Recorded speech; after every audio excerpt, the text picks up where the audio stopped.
बिस्मिल्लाहिर्रहमानिर्रहीम। अस्सलाम वालेकुम नाजरीन बर्मिंघम के इलाके स्पार्क ब्रोग में दिन दहाड़े ज्वेलरी की दुकान पर नकाबपोश डाकुओं का हमला।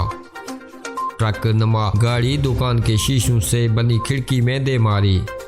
तफसीलात के मुताबिक जुमरात के रोज़ नकाब पहने कुछ डाकुओं ने मोटरवे मेंटेनेंस वालों की गाड़ी एक ज्वेलरी की दुकान में दे मारी, जिससे ज्वेलर के तमाम शीशे चकनाचूर हो गए और एक इंतहाई मसरूफ हाईवे स्ट्रीट में मौजूद दनियाल ज्वेलर से चोरी करके चलते बने।